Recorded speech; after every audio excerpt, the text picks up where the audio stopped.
What's happening, everybody? It's Olu. If you don't already know me, I'm a 2016 Olympian training for the 2020 Olympics in Tokyo.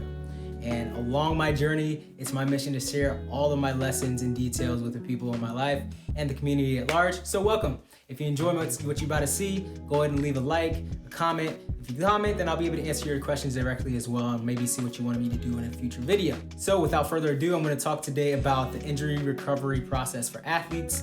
I am currently going through it myself, and this one is very different than any of the other ones I've gone through.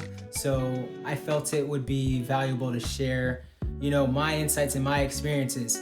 So give you a little bit more about my background. I've been running track for 17 years as of this year, and I ran track at the D1 level at Indiana University, where I was an All-American.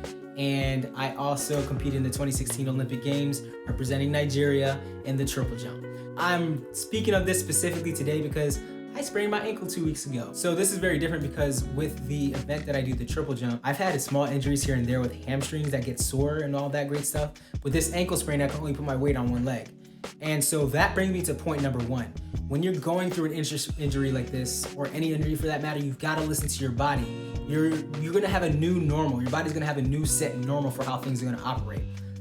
Case in point, I sprained the ankle, and then I thought I would be able to just on a Saturday morning make my breakfast, do the dishes, and clean up the house as I usually did. By the time I was done flipping my protein pancakes, I was gassed. That was it. I couldn't even stand around to do the dishes. I have a knee scooter, but that doesn't quite equate to what my body is normally used to doing in terms of how I get around. So that being said, it's very important you listen to your body, don't overdo it. Point number two, along the path as you start to recover, what's gonna happen is you're gonna start to feel pretty good. And that's a great feeling. You're like, oh, well, yesterday I was feeling horrible, like my life was over and my career was over, but then today I feel like, I actually make a really good recovery. A lot of times what happens in those situations is we try to do too much. And it's right when you feel like you're on top of the world and you're starting to really make progress in your recovery process that you need to sit back and relax and keep doing what you were already doing that got you to feeling that good in that point. There are going to be ups and downs in this process of recovery. And when you are an up, don't try to rush and to do everything that you were once doing, because that'll quickly bring you back down, all right? And it can also make things worse. Number three, be consistent. Just like training. When you go to your training, no matter what sport you play, the only time you make progress is when you're consistent in it. It's not one good training session today and maybe another one next week that's gonna make you a great athlete, right? It's doing the best you can day in and day out.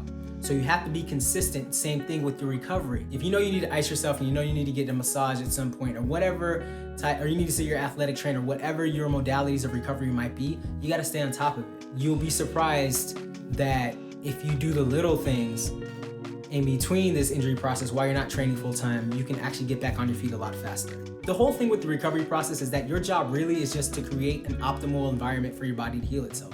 And the very last point that I'm gonna bring up, I think it's the most important one, is to stay positive. And when the negative comes, let it pass. So the really important thing to remember is that, with the injury recovery process, you're not always gonna feel good. It sometimes sucks. Speaking from experience here, the fact of the matter remains, when the negative emotions come up, don't try to bottle them up, act like they don't exist, because they will bubble up to the surface and ruin things later on. But instead, acknowledge that you're feeling a certain way and respect how you feel in the moment. It's kind of like if you see a thunderstorm, feel it in the air and you can see the clouds in the horizon, see the lightning, hear the thunder, and then it comes and the rain's blowing sideways and everything's upside down, and then all of a sudden the storm ends. When the negative emotions come up with how you're feeling when you're trying to recover from your injury process, just allow that to pass. And then you'll find out it'll be a lot easier to stay positive. Never lose sight of what you're working for and what you're doing this in the first place for, because if you do, that's when everything becomes in vain. But if you decide to keep going through the adversity, the inner and outer adversity of the injury process, you will get through it. And you'll be able to look back from the other side and be so glad you went through it. That's just my take on it. I truly believe every breakdown brings its own breakthrough. And I think for athletes especially, injuries are a perfect example of that. So if you enjoyed what you just watched, go ahead and like, subscribe, leave a comment. I would love to know what you want to hear me talk about next. And other than that, I'll catch you on the next one. Peace.